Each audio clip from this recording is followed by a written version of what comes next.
ఎవరైనా సరే ఆరోగ్యంగా ఉండాలంటే శుభ్రత పాటించాలి. మరి శుభ్రత కావాలంటే ఎలిం ప్రొడక్ట్స్ వాడాలి. హాయ్ హలో నమస్తే, వెల్కమ్ టు ఐడ్రీమ్స్. నేను మీ మాధురి.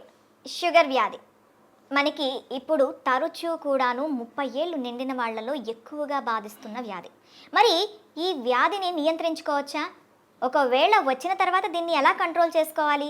ఎటువంటి మెడిసిన్స్ యూస్ చేసుకోకుండా ఆ మెడిసిన్స్ని ఆపి, అంటే మెడిసిన్స్ ఎవరైతే యూస్ చేస్తున్నారో ఆ మెడిసిన్స్ ఆపి, లేదు అంటే కంప్లీట్గా మెడిసిన్స్ని పక్కన పెట్టి ఎలా ముందుకెళ్ళాలి? అలాగే ఇంట్లోనే మనకు దొరికిన చిన్న చిన్న వస్తువులతో మనకి షుగర్కి ట్రీట్మెంట్ మన ఇంట్లోనే ఎలా చేసుకోవాలి, ఇవన్నీ చెప్పడానికి డాక్టర్ శ్రీఎల్ వెంకట్రావు గారు మనతో పాటు ఉన్నారు. ఆయన అడిగి తెలుసుకుందాం.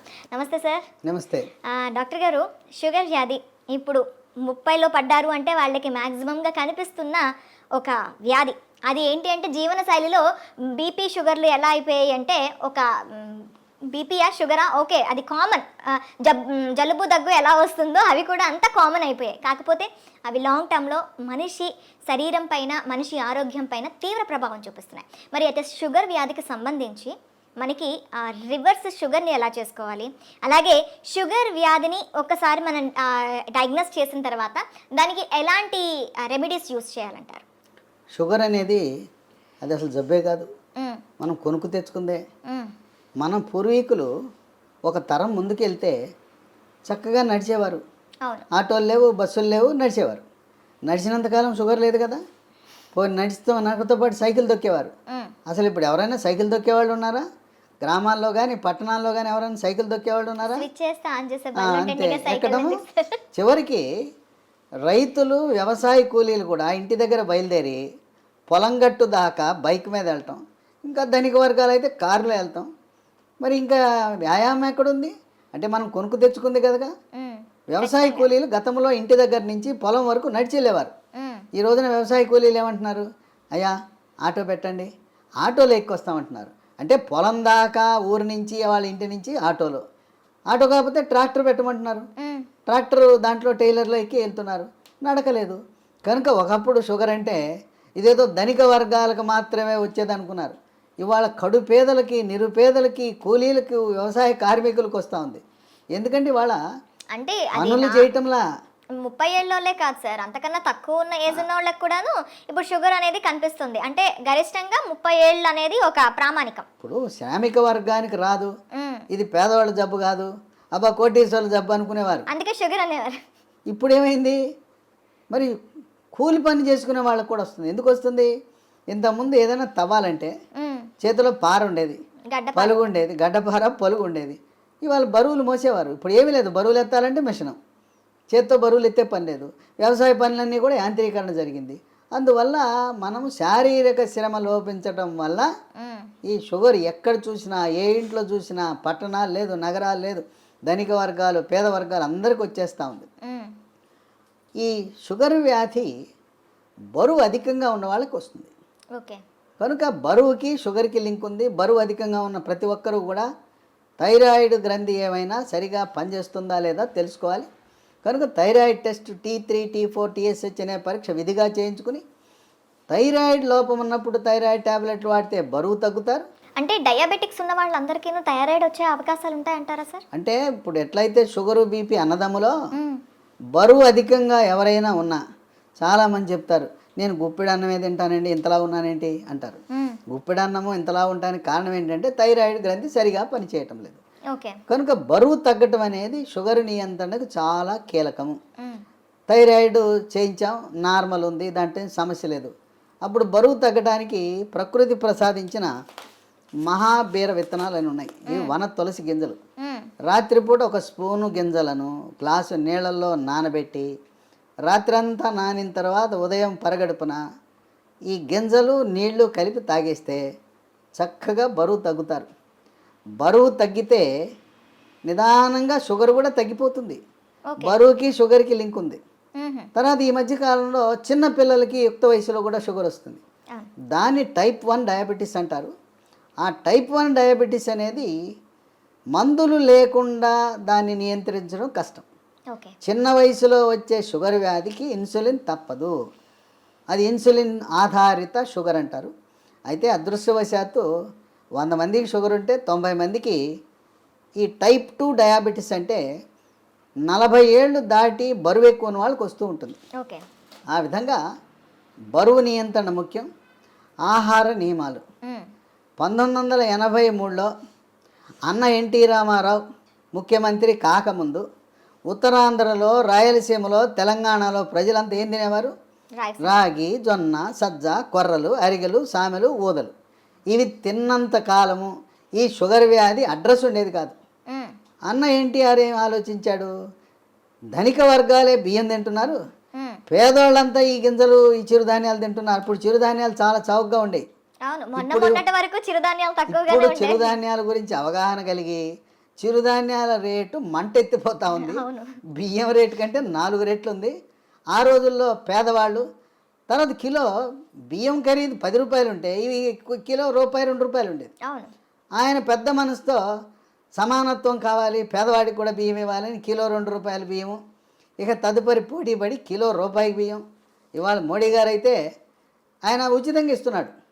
గత 3 సంవత్సరాలుగా ఆయన కోవిడ్ వచ్చినప్పటి నుంచి నేటి వరకు కూడా పేదవాళ్ళకి నెలకి 5 కేజీల చొప్పున ఉచితంగా బియ్యం ఇస్తున్నాడు.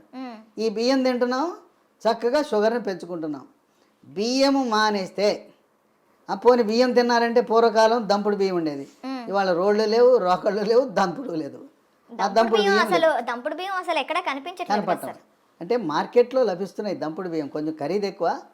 దంపుడు బియ్యము, ఎర్ర బియ్యము, రెడ్ రైసు ఇలాంటివి, బ్రౌన్ రైస్ తింటే కొంతలో కొంత మేలు జరుగుతుంది. దీని బదులుగా బ్లాక్ రైస్ అని ఒకటి ఉంది, అది కూడా కొంత మేలే. అసలు అన్నం మానేస్తే షుగరే ఇంక మన జోలికే రాదు. తర్వాత కొంతమంది పాపం తెలవక నాకు షుగర్ వచ్చింది అందుకని అన్నం మానేసి గోధుమల జోలికి వెళ్ళానంటారు. గోధుమ రొట్టె వేసుకుంటున్నా, గోధుమ అన్నం తింటున్నా, గోధుమ రవ్వతో ఉప్మా చేసుకున్నా అన్న. గోధుమల వల్ల షుగర్ ఇంకా పెరిగిపోతుంది. అన్నములో, వరి అన్నంలో ఉండే పిండి పదార్థం కంటే గోధుమలో రెట్టింపు ఉంది. కనుక మనకి 2 శత్రువులు ఉన్నారు. దక్షిణ భారతంలో మనం తినే వరి అన్నము, ఉత్తర భారత వాసులు తినే గోధుమలు. ఈ 2 మన దేశంలో ఎక్కువ మంది తినేది ఇదే. పేద, ధనిక అన్ని వర్గాలు తినేది. ఈ రెండింటినీ మానేసి రాగి, జొన్న, సజ్జ, కొర్రలు, అరిగెలు, సామెలు, ఊదలు జావరూపాన అన్నమో లేదు పిండి చేసి పుల్కాలు, రొట్టెలు చేసుకుని తింటే షుగర్ పరారవుతుంది. అసలు షుగరే రాదు. కనుక మనం తీసుకునే ఆహార నియమాలు అనేది చాలా ముఖ్యం. ఇక వీటితో పాటు వ్యాయామం చేయాలి. నడక ముఖ్యం. యోగా, ప్రాణాయామము, ధ్యానము, నడక. ఇప్పటికైనా షుగర్ ఉన్నవాళ్ళు మీకు బైక్ ఉండొచ్చు కాక, కారు ఉండొచ్చు కాక, ఉన్న ఒక సైకిల్ కొనండి, కొత్త సైకిల్ ఒకటి కొని తొక్కండి. సైకిల్ తొక్కితే పోనీ బయట తొక్కడం వీలు కాకపోతే ఇప్పుడు కూడా కొంతమంది సైకిల్ స్టాండ్ వేసి ఇంట్లోనే తొక్కుతుంటారు, స్టాండ్ వేసి తొక్కుతుంటారు. సైకిల్ తొక్కితే బరువు తగ్గుతారు, మోకాళ్ళ నొప్పులు తగ్గుతాయి, కండరాల నొప్పులు తగ్గుతాయి, షుగర్ కూడా నియంత్రణలోకి వస్తుంది. మన ఇంట్లో వాషింగ్ మెషిన్ ఎట్లా ఉంటుందో, బట్టలు ఉతికే మెషిన్, టీవీలు ఉంటాయి, గేజర్ ఉంటుంది, అట్టాగే వెయింగ్ మెషిన్ కూడా ఉండాలి. ప్రతిరోజు ఇంట్లో ఉన్న ప్రతి ఒక్కరు కూడా బరువు చూసుకోవాలి. ఇది ఎక్కడ కనపడదు. వాషింగ్ మెషిన్ కొన్నవాళ్ళు వెయింగ్ మెషిన్ ఎంత ఉంటుంది చూడండి. వెయింగ్ మెషిన్తో మరీ ముఖ్యంగా షుగర్ ఉన్నవాళ్ళు వెయింగ్ మెషిన్ తప్పనిసరి. దాంతోపాటు ప్రతిరోజు మన షుగర్ ఎంత ఉందో చూసుకునే చిన్న పెద్ద ఖరీదు ఉండదు, 700 రూపాయలు, గ్లూకోమీటర్ అనే పరికరము, దాంతో చూసుకోవాలి. అట్లాగే షుగర్ నియంత్రణ గత 3 నెలలుగా ఎలా ఉన్నది అని చేసే ఒక పరీక్ష ఉన్నది. దాని పేరు HbA1c పరీక్ష. ఆ పరీక్ష 3 నెలలకు ఒకసారి చేసినప్పుడు 7 కంటే తక్కువ ఉంటే నియంత్రణ బాగున్నది అని అర్థమవుతుంది. ప్రతి మంత్లో కూడా చేస్తారా సార్ ఇది? కాదు, 3 నెలలకు ఒకసారి చేయాలి. ఓకే. ప్రతి నెల అవసరం లేదు, 3 నెలలకు ఒకసారి. మా ఇంటి పక్కనే ల్యాబొరేటరీ ఉందని గ్లూకోమీటర్ కొంటాం మాత్రం మానకూడదు. మన ఇంటి పక్కన ల్యాబొరేటరీ ఉంటే HbA1c పరీక్ష చేయించుకోండి. ఈ చిరుధాన్యాల గురించి చెప్పాను. చిరుధాన్యాలతో చేసే బిస్కెట్లు, చాక్లెట్లు అందుబాటులోకి వచ్చినాయి. లీ హెల్త్ అనే కంపెనీ వాళ్ళు మిల్లీ కుక్కీస్ అని బిస్కెట్లు తయారు చేశారు. ఇవి 3 పూట్ల 3 తినొచ్చు. ఈ బిస్కెట్లు తింటే షుగర్ పెరగదు. అట్లాగే చాక్లెట్ రూపాన మిల్లీ న్యూట్రీ బార్ అని, ఇవి తయారు చేసేది కేంద్ర ప్రభుత్వ అధీనంలో ఉండే సంస్థ, మార్కెటింగ్ చేసేది లీ హెల్త్ అనే కంపెనీ. ఇవి కూడా షుగర్ ఉన్న వాళ్ళు తినటం చాలా మేలు జరుగుతుంది. ఇవి కావాల్సిన వాళ్ళకి ఒక నంబర్ ఇస్తాను, వాళ్ళకి ఫోన్ చేయండి. 9502897374 9502899 7374. ఓకే. కనుక ఈ చిరుధాన్యాలు ఈరోజు మనకు చాలా కీలక పాత్ర పోషిస్తున్నాయి. చిరుధాన్యాలు నమ్ముకోండి. షుగర్కి అసలు మందులు అవసరం లేదు. అయితే ఇంట్లో మనకి ఏమైనా ఉన్నాయా సార్ చిట్కాలు? ఇంట్లో మనకి చిట్కాలు ఉన్నాయి. మీకు ఎవరైనా మీకు కొన్ని లక్షణాలు కనపడినప్పుడు ఒంటి మీద నల్లటి రంగు, మెడ ముందు బాగా నల్లగా అవుతుంది, లేదా కంటి మీద రెప్పల మీద కురుపులు, మూత్రంలో చీమకణాలు, మహిళలకైతే తరచుగా వైట్ డిశ్చార్జ్ తెలిపోవటం, ఇలాంటి లక్షణాలు కనపడి షుగర్ పరీక్ష ఏమి తినకుండా చేయించినప్పుడు షుగర్ మొట్టమొదటిసారిగా బయటపడితే మీరేమి నిరాశ నిస్పృహకు గురవద్దు. అసలు ముందు డాక్టర్ రాసేస్తాడు, పేజీ నిండా రాసేస్తాడు మందులు, రాంచుకోండి.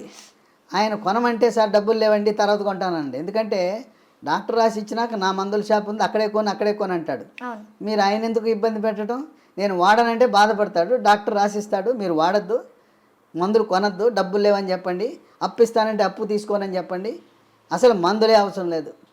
టైప్ 2 డయాబెటీస్ కొత్తగా బయటపడితే మందులు లేకుండా నియంత్రించవచ్చు. బరువు తగ్గండి, ఆహార నియమాలు పాటించండి. నేను చెప్పినట్టుగా అన్నముకి గోధుమలకు స్వస్తి పలికి మనం కేవలం చిరుధాన్యాలు మాత్రమే వాడుతూ ఇంట్లో వాడుకోవటానికి 10 రకాల గృహ వైద్యాలు, చిట్కా వైద్యాలు, హోమ్ రెమెడీస్ ఉన్నాయి.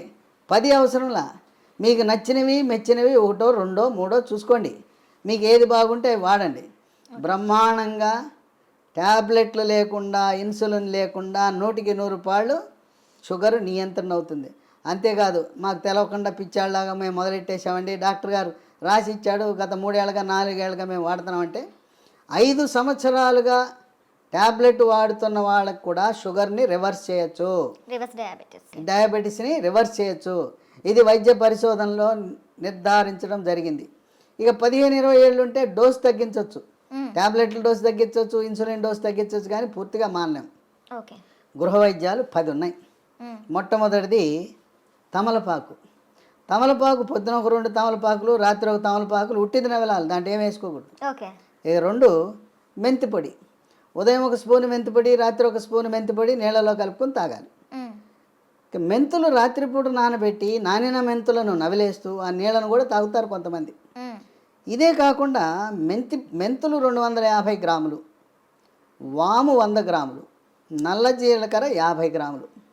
ఈ మూడింటిని విడివిడిగా దోరగా వేయించి చల్లారిన తర్వాత మూడింటిని కలిపి మిక్సీలో వేయాలి.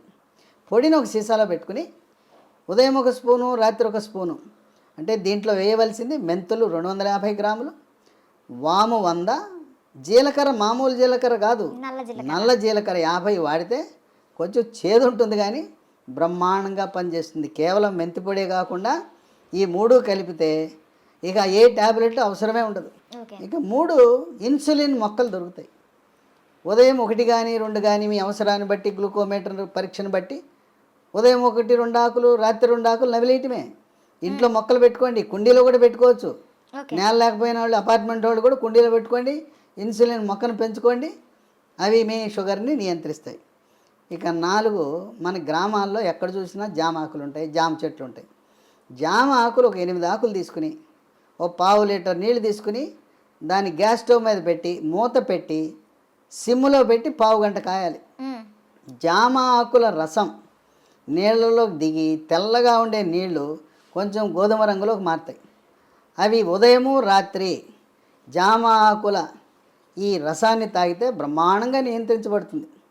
ఇక 5 జామాకులు ఎలా వాడామో, మామిడి ఆకులు 8 జామాకులు బదులు 8 మామిడి ఆకులు ఉదయం రాత్రి వాడండి. ఇంకొక వరుస ఏంటంటే సోమవారం నాడు మీరు జామాకులు వాడితే మంగళవారం మామిడి ఆకులు, రోజు మార్చి రోజు ఒక ఆకు వాడుతూ ఉండండి.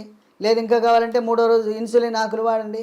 ఇంకా నేను చెప్పాల్సిన అవసరం లేదు, ఒకసారి మీకు సూచిస్తే నాకంటే ఎక్స్పర్ట్లు మీరు ఈ చిట్కాలను ఎలా వాడాలి అనేది నేను చెప్పాల్సిన అవసరం లేదు. మీరే ఇంకా 10 మందికి చెప్పగలుగుతారు. ట్యాబ్లెట్ అవసరం లేదు, చిట్కాల గురించి మీరే ఇంకా మీ స్వీయ అనుభవాన్ని 10 మందికి పంచివ్వగలుగుతారు. ఇక 6 కాకరకాయ రసము ఉదయము రాత్రి. కొన్ని సందర్భాల్లో కాకరకాయ దొరకవు సీజన్ బట్టి, కాకరకాయ రసం కూడా షుగర్ని బాగా నియంత్రిస్తుంది. కాకరకాయ దొరకకపోతే హిమాలయ కంపెనీ వాళ్ళు కరేలా అనే ట్యాబ్లెట్ తయారు చేశారు కాకరకాయ నుంచి. ఉదయం 1 ట్యాబ్లెట్, రాత్రి 1 ట్యాబ్లెట్ వేసుకోవచ్చు.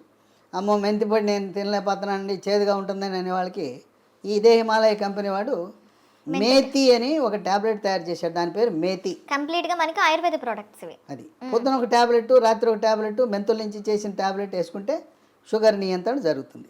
ఓకే. ఇక 7 ఆకాశ పండు, షుగర్ బాదం, స్కై ఫ్రూట్. ఇవి భారతదేశంలో లక్షలాది మంది వాడుతున్నారు. ఇదేంటి ఆకాశ పండు అని పేరు పెట్టారు, ఎందుకంటే పెద్ద చెట్టు 100 అడుగులు ఎత్తి పెరుగుతుంది. దీనికి కాయ రాగానే కాయ నేలంక చూడకుండా పైకి చూస్తుంది. ఓకే.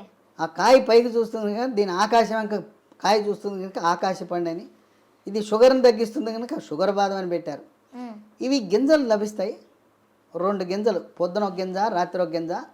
ఆకాశ పండు యొక్క గింజ పైనుండే గోధుమ రంగు పొరను తొలగించి తెల్లగా ఉంటుంది లోపలికి. ఆ గింజని ట్యాబ్లెట్ మింగినట్టు మింగాలి.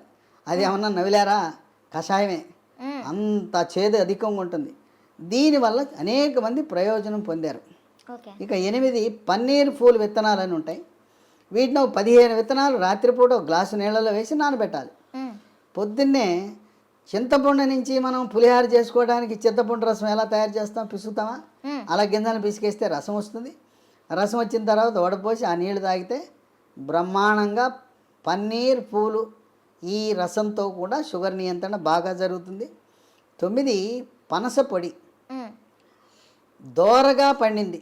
పచ్చిదేమో పనస పండు ఆకుపచ్చ రంగు, పండితే పసుపు రంగు ఉంటుంది. మధ్యస్థంగా ఉండే పనస పండు తొనలని, వాటిని గింజ తీసి తొనలు ముక్కలు ముక్కలుగా చేసి ఆ తొనల ముక్కలను ఎండబెట్టి పొడి చేసి ఉదయము మధ్యాహ్నము రాత్రి ఒక్కొక్క పూట 30 గ్రాముల చొప్పున టిఫిన్లోను అన్నంలోను 3 పూట్ల వాడితే ఇవి ట్యాబ్లెట్ లాగా పనిచేస్తాయి. పనస పొడి మాకు ఈ ఓపిక లేదండి, పనసకాయలు తెచ్చుకోలేము, ఎండబెట్టుకోలేమనే ఒకరికి అమెజాన్లో ఇది దొరుకుతుంది. దీన్ని జాక్ ఫ్రూట్ అంటారు. జాక్ ఫ్రూట్ 365 అనే బ్రాండ్తో పనస పొడి లభిస్తుంది, అది కొని వాడుకోవచ్చు. ఇక 10 వేప చెట్లు ఎక్కడ పడితే అక్కడ ఉంటాయి. వేప ఆకులు, వాటిని ఆకు నుంచి బెరడు నుంచి వేరు వరకు కూడా మంచి ఔషధం. వేప ఆకుల వినియోగం, ఉదయము రాత్రి వేప ఆకులు నవిలేస్తే, అంటే ఇక్కడ మనం ఒకటి గమనించాలి, షుగర్ తీగా ఉంటుంది కదా, తీయటి జబ్బు మనకు వచ్చింది, మనం విరుగుడు ఏమేస్తున్నాం, చేదేస్తాం. తీయడానికి తీయని జబ్బుకి చేదు మందులు వేస్తున్నాం, చేదు చిట్కాలు వాడుతున్నాం. చూడండి, అన్నీ కూడా ఏది చూసినా చేదు కషం. అదేమో షుగర్ జబ్బు, షుగర్ని తీపిని చేదుతో విరుగుడు విధంగా మనం చేస్తున్నాం. కనుక షుగరు వచ్చిందని ఏమీ దిగులు పడద్దు. మీ యొక్క వైవాహిక జీవితానికి కానీ పిల్లలు పుట్టడానికి కానీ ఎటువంటి ఇబ్బంది ఉండదు. కొంతమందికి ఒక అనుమానం ఉంటుంది, అమ్మాయికి చిన్న వయసులోనే షుగర్ వచ్చిందంట, పెళ్లి చేసుకుంటే నా వారసులు పుడతారో లేదో అని అనుమానం ఉంటుంది. చిన్న వయసులో టైప్ 1 డయాబెటీస్ వచ్చిన మగవా పిల్లలు కానీ ఆడపిల్లలు కానీ ఎటువంటి సంకోచము లేకుండా వివాహం చేసుకోవచ్చు. సంసార జీవితానికి కానీ పిల్లలు పుట్టడానికి కానీ ఎటువంటి ఆటంకము కాదు. చిన్న వయసులో ఉంటే ఇన్సులిన్ కావాలి, పెద్ద వయసులో బయటపడితే మన ఆహార నియమాలు, గృహ వైద్యాలు, బరువు తగ్గటము, వీటితో సంపూర్ణంగా నియంత్రించవచ్చు. ఈ వీడియోని 10 మందికి షేర్ చేయండి. ఈ సమాచారం మీలోనే దాచుకోకుండా మీ సోషల్ మీడియా ద్వారా, మీ వాట్సాప్ ద్వారా, మీ స్నేహితులకు, బంధువులకి, తెలిసిన వాళ్ళందరికీ కూడా దీన్ని షేర్ చేసి దీన్ని పంపించి అందరూ దీనివల్ల ప్రయోజనం పొందేలా ఒక సందేశం వెళ్ళాలి. షుగర్ వ్యాధి ఉంటే దిగులు చెందవద్దు, షుగర్ వ్యాధిని చేదు వస్తువులతో మనం తిప్పి కొట్టచ్చు అనే సందేశం సమర్థవంతంగా మనం ప్రచారం చేద్దాం. Okay sir, thank you very much. చూసారు కదా, ప్రతి ఇంట్లో కూడా షుగర్ బారిన పడి బాధపడుతున్న వాళ్ళు చాలామంది ఉంటారు. వాళ్ళందరికీ కూడాను ఈ సమాచారం అనేది ఖచ్చితంగా అందాలని ఐ డ్రీమ్ తరపున కోరుకుంటున్నాం. మరొక అంశంతో మీ ముందుకు వస్తాం. Stay with us.